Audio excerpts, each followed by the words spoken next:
Praise the lord. ప్రభు అయిన యేసుక్రీస్తు నామములో ఈ మాటలు వింటున్న నా ప్రియ సహోదరులకు ప్రత్యేకమైన నా నిండు వందనాలు తెలియజేస్తున్నాను.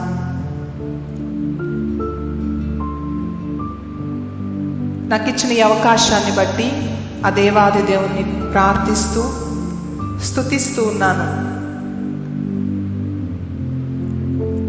దేవుడు నా మదిలో ఉంచిన 2 మాటలు మీతో కూడా పంచుకోవాలని ఆశపడుతూ ఉన్నాను.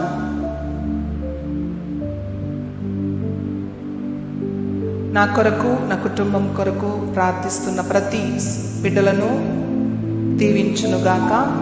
మీ అనుదిన ప్రార్థనలో మమ్మలను మీరు జ్ఞాపకం చేసుకోవాల్సిందిగా కోరుతూ ఉన్నాను. మీ కుటుంబాల కొరకు ప్రతిదినము నేను ప్రార్థిస్తూ ఉండగా నా ప్రార్థన దేవుడు ఆలకించునై ఉన్నాడు.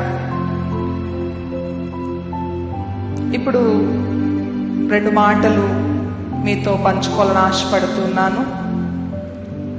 అసలు లాభం అంటే ఏమిటి, ఈ లోకములో లాభం లేనివి ఏమిటి, భూమి మీద మనిషికి లాభకరమైనవి ఏమిటి అనే అంశాన్ని నేను ఇప్పుడు చెప్పాలని ఆశపడుతున్నాను. ఈ లోకములో లాభము లేనివి ఏమిటంటే, ఎన్ని పాటలు పడినా లాభం లేదు అని వాడుతూ ఉంటాం. అది మన బైబిల్లో కూడా ప్రసంగి గ్రంథంలో 1వ అధ్యాయం 3వ వచనంలో ఉంది. ప్రయాస పడుట వలన లాభము లేదు. మనం ఎంత ప్రయాసపడినా ఒక్కొక్కసారి మనకు లాభం అనేది పొందలేం.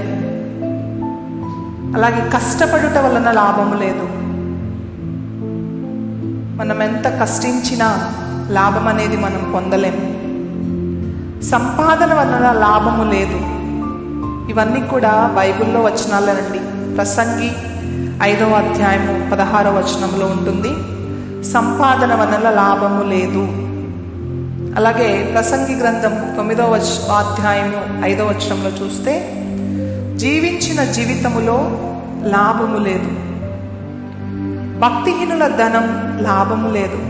సామెతలు 10వ అధ్యాయం 2వ వచనంలో ఉంటుంది, నిర్ధకమైన మాటలు లాభము లేదు, వ్యాపారం వలన లాభము లేదు.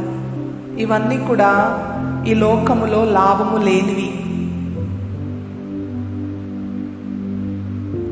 అలాగే భూమి మీద మనిషికి లాభకరమైనవి ఏమిటి అంటే, దేవుని ఉపదేశం వింటే లాభం. అది కీర్తనల గ్రంథం 19వ అధ్యాయం 11వ వచనంలో చూసినట్లయితే, దేవుని ఉపదేశం వింటే లాభము. దేవుడు ఇచ్చిన ఆజ్ఞ విషయములో భయభక్తులు కలిగి ఉండుట వలన లాభము కలుగును. మనం దేవుని యందు భయభక్తులు కలిగి ఉంటే దేవుడు మనకి ఒక లాభాన్ని మనకు అనుగ్రహిస్తాడు.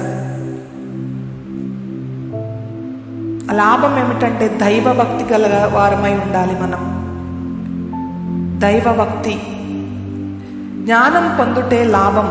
అది దేవుడిచ్చిన అనుగ్రహించిన జ్ఞానం కాబట్టి అది మనకు లాభకరమైనది. శ్రద్ధ గలవారి యోచనలు లాభం.